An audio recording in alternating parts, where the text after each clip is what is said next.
Hoje, em O Segredo das Coisas, sulkies, gaitas de fole,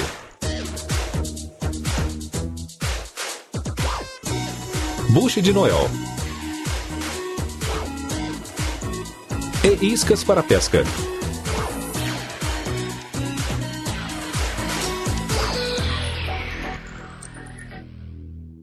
No esporte da corrida de trote, o cavalo, conhecido como Standardbred, puxa o jockey em um sulky. O sulky é uma charrete com duas rodas que se ligam a cada lado dos arreios do cavalo. Precisa ser forte o bastante para suportar a corrida, mas também ser leve o bastante para não retardar o cavalo.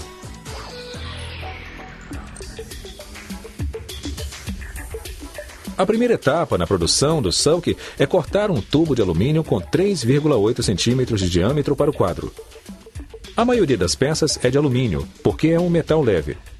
Usando um dobrador de tubos manual, os operários dobram os ângulos da haste do sulky, a peça que se liga ao arreio. Agora eles soldam as 8 peças de alumínio que formam o quadro do sulky. Todas as soldas levam aproximadamente 2 horas e meia. Tendo feito isso, eles inserem a haste na ponte na qual o jockey se senta, garantindo que estejam alinhados um com o outro. A seguir, vêm as braçadeiras, peças de aço de 7,5 cm com um buraco em cada ponta. Elas fixam certas peças não soldadas do sulky. Cada braçadeira começa reta. Um funcionário a coloca em uma máquina chamada de arqueador. Depois, puxa uma alavanca quase 360 graus para curvá-la.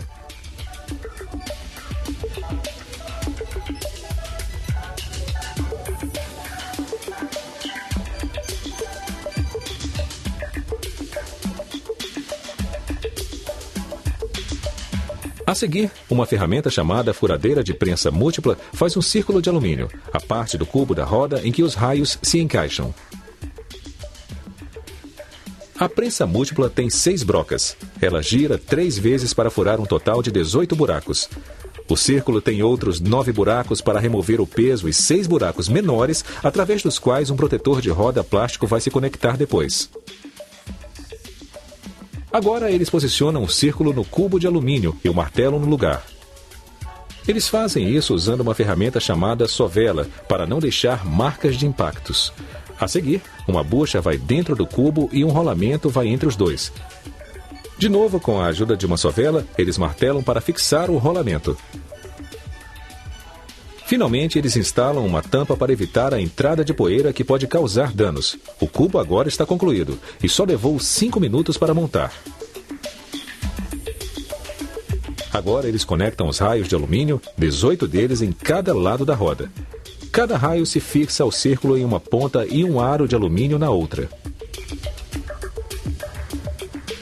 Os funcionários apertam a porca na ponta do aro de cada raio à mão. As porcas são feitas de latão porque ele resiste bem à ferrugem. É essencial apertar todas as porcas igualmente para garantir que a roda esteja alinhada corretamente. Depois de apertá-las ainda mais com uma chave de fenda, aplica-se uma fita no aro, depois a câmara e o pneu. A câmara é inflada com 78 libras de ar. Depois, eles instalam um disco protetor de plástico. Isso evita que os cavalos competidores coloquem os cascos através dos raios. Nesse meio tempo, o sulky recebeu o jateamento com areia, foi pintado e decorado. Agora é hora de colocar estribos nas hastes. Esses conectores de aço e alumínio na ponta das hastes são que ligam o sulky ao arreio do cavalo. Se o arreio se quebrar, uma correia de segurança em cada haste mantém o sulky ligado ao cavalo. Agora eles fixam um assento de couro acolchoado a uma placa de alumínio montada na ponte. Em cada lado, eles fixam a roda à ponte com um eixo simples. Embora pareçam com rodas de bicicletas, são mais fortes e muito mais duráveis. A seguir, eles montam o que é chamado de árvore, uma estrutura rígida de aço inoxidável que fica nas costas do cavalo. A parte externa é feita de plástico. Eles costuram velcro na parte de baixo. A isso, eles fixam um acolchoamento de espuma coberto de nylon que protege as costas do cavalo contra a irritação. O arreio terminado do cavalo com todas as suas peças pesa 4,5 kg. Ele levou 20 horas para ser feito. Isto é o que é chamado de adaptador de encaixe rápido. Ele engancha no conector da ponta de cada haste, fixando o sulky ao arreio do cavalo. Um sulky leva 40 horas para ser montado. Pesa entre 22 e 27 quilos.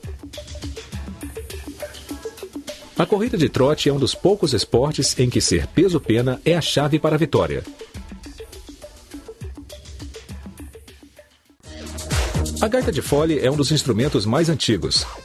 Para tocá-lo, você sopra em um tubo ligado a uma bolsa de material sintético ou de couro. Depois pressiona a bolsa para forçar o ar através de outros tubos para criar o som.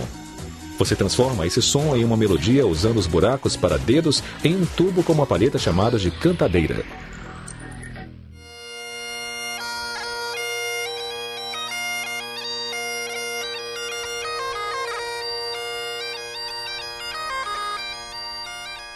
Eles começam entalhando um bloco de madeira de 20 centímetros, arredondando-o para um número de diâmetro de pouco mais de 3,8 centímetros. Ele faz parte de um roncão, um de 3 na gaita de fole que criam as harmonias de baixo e tenor. Eles fazem um buraco que mais tarde vai se tornar um canal de ar.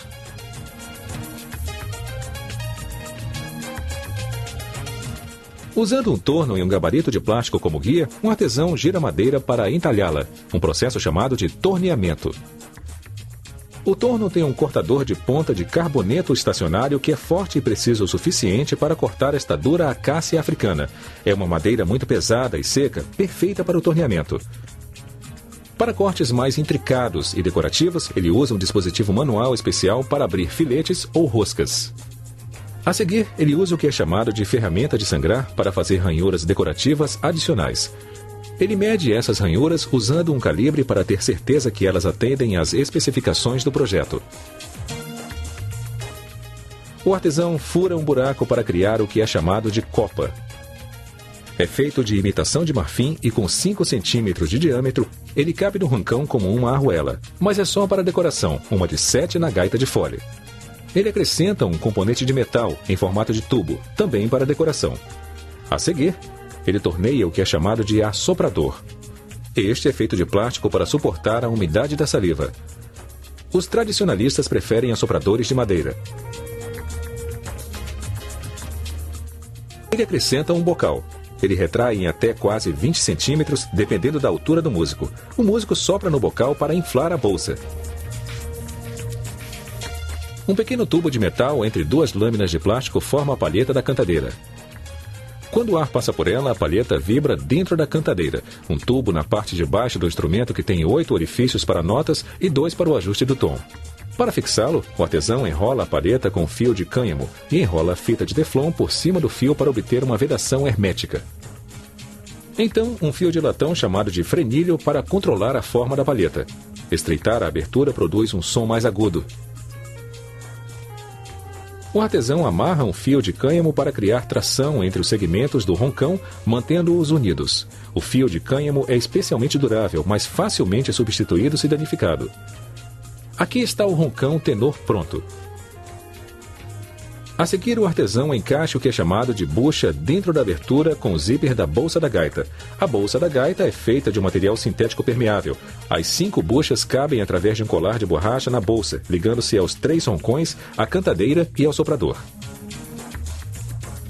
O artesão insere a cantadeira através de uma manga na parte de baixo da bolsa da gaita. Ele aprende com um fio, apertando-o em volta da bolsa. Ele fecha o zíper para formar uma vedação hermética. A seguir, ele coloca a bolsa da gaita em uma capa decorativa de veludinho. Ele insere as buchas através dos buracos decorados com uma borla de algodão ou seda. Uma válvula de borracha evita que o ar do músico volte através do soprador, canalizando-o, em vez disso, pela cantadeira. Outra parte, chamada de palheta do roncão, age como uma língua de plástico. Ela vibra sobre um buraco longo para criar um som característico da gaita de fole. O artesão insere a palheta no roncão e depois na bucha.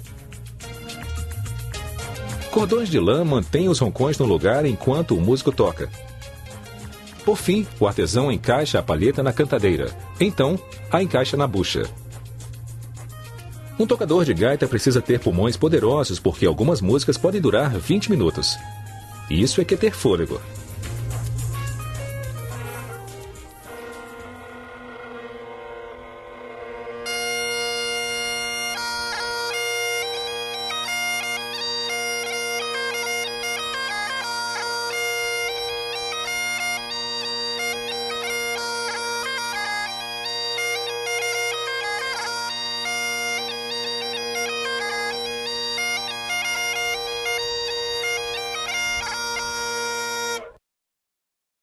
Um bûche de Noël é uma sobremesa tradicional do Réveillon, a refeição da véspera de Natal que se segue à Missa do Galo na França e outros países que falam francês. É um pão de ló enrolado, coberto com calda de chocolate e decorado para se parecer com um tronco de madeira. Ele devia representar o verdadeiro tronco de Natal, cuja queima já foi um ritual de Natal muito popular. Esta empresa usa sorvete de baunilha ou chocolate em vez de calda. O bolo em si é um pão de ló de chocolate. Os operários começam fazendo a massa de bolo de chocolate em um tipo de liquidificador. Eles acrescentam um aromatizante, exatamente o que é um segredo comercial, e ovos líquidos. Agentes aglutinadores, óleo de manteiga, açúcar, farinha e cacau. Depois de bater a massa por 20 minutos, uma máquina chamada depositador de bolo a bombeia para um recipiente de 50 litros. O depositador de bolo distribui a massa igualmente através de bocais espaçados em intervalos de 9 centímetros. Depois ele espalha a massa sobre papel craft marrom que tem pouco mais de 90 centímetros de largura. O papel é encerado para que o bolo não grude depois de assado. A máquina afunila a massa para criar uma camada uniforme que tem 6 milímetros de espessura e 90 centímetros de largura.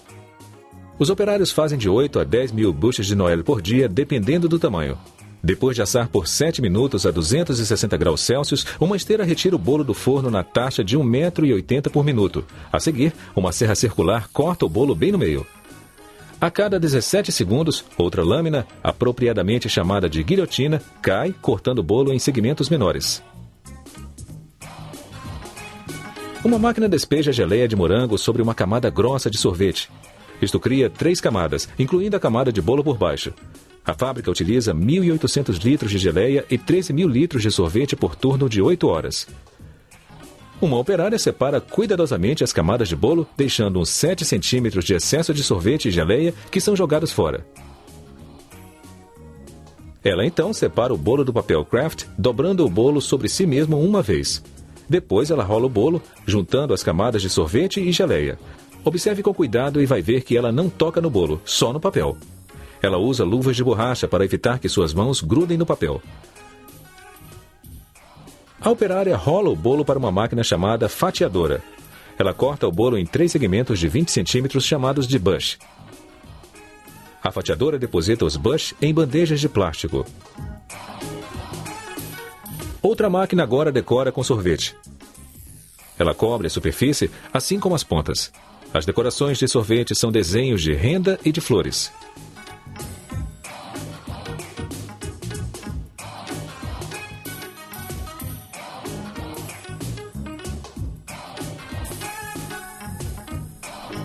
Agora, para os toques finais. Os operários colocam 2 cerejas de maraquino em cada bolo.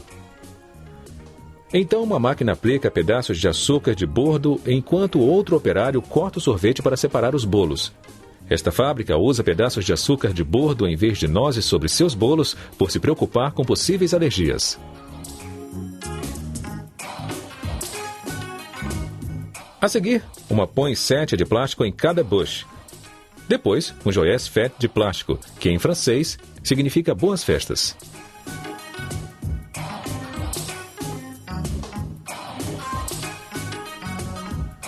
Uma esteira leva os bolos através de uma máquina chamada de túnel de CO2. Lá dentro, jatos aplicam uma névoa sobre os bolos que os congela instantaneamente.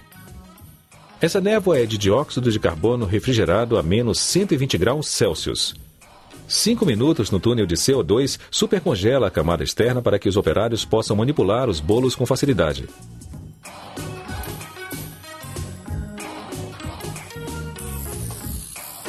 Uma máquina empacotadora cobre os bush com filme plástico transparente.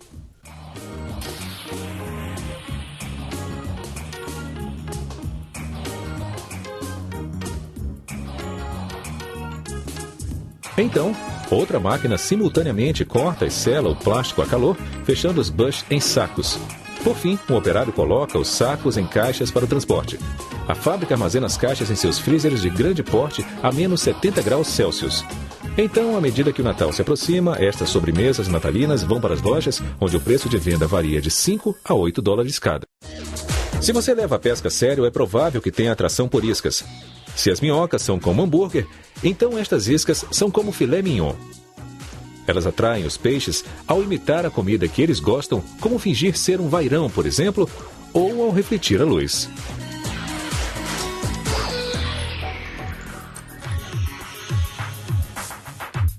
As iscas existem em muitos tamanhos e formas. Podem medir até 30 centímetros e pesar 300 gramas. Elas geralmente são feitas de latão. Este modelo é feito de uma folha de latão que tem pouco mais de meio milímetro de espessura. Ela entra em uma prensa que está equipada com uma série de matrizes que cortam e dão forma às iscas progressivamente, produzindo 2.000 por hora. Esta parece ser só uma operação rápida, mas na verdade são 4 passos consecutivos. A primeira matriz estampa o nome da empresa e número de modelo da isca, faz uma fenda no meio e faz um furo em cada ponta. A segunda matriz marca o contorno. A terceira, a corta. A quarta e última matriz dá à isca o formato de colher, e por isso este tipo de isca é chamada de colher. Esta forma faz com que ela se mova na água como um pequeno peixe. Aquele objeto azul embaixo à direita é um jato de ar. Ele sopra as iscas que saem da prensa para uma cesta coletora. As iscas variam em tamanho, formato e textura, e revesti-las em diferentes metais cria efeitos de reflexão na água. Todos esses fatores determinam o tipo de peixe que a isca atrai. O processo de revestimento é chamado de eletrogalvanização, porque a eletricidade é a chave de tudo. Os operários conectam as iscas a fios, as mergulham em uma solução ácida, depois passam uma corrente negativa por elas. Eles passam uma corrente positiva pelo metal do revestimento, neste caso, pepitas de cobre. O ácido dissolve o cobre em partículas que contêm uma carga positiva. Isso as atrai para as iscas com uma carga negativa, que elas revestem em uma camada uniforme de cobre.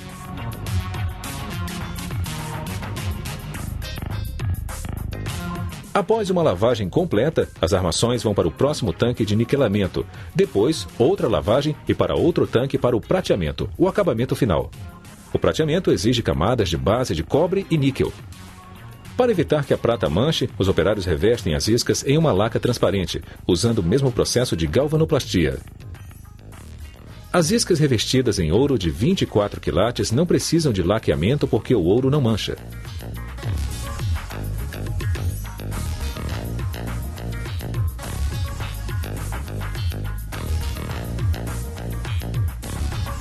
Agora, para a decoração.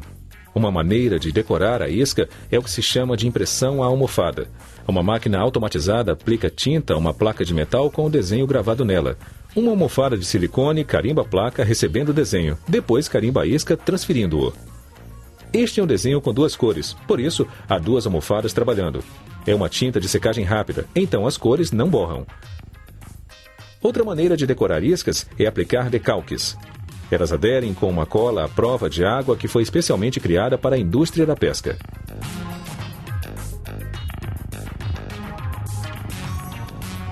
Após a decoração, os operários conectam um anzol com 3 pontas, uma garrateia, a uma argola. Essa é a argola nas 2 pontas da isca a que a linha de pescar e o anzol são fixados. Alguns modelos possuem anzóis decorados conhecidos como anzóis dressed. A ideia é acrescentar um toque de cor para fazer a isca parecer mais como a presa do peixe. Para fazer isso, eles primeiro enrolam um fio de nylon em volta da haste do anzol, depois cortam a ponta solta. A seguir, eles juntam 2 penas de pescoço de cores diferentes, que costumam ser filamentos das penas do pescoço dos galos. Eles as enrolam em volta da haste do anzol em cima do fio de nylon. As penas das cores diferentes se combinam. Os filamentos se projetam da cabeça do anzol para disfarçá-lo. Os operários os enrolam com mais fio de nylon para fixá-los.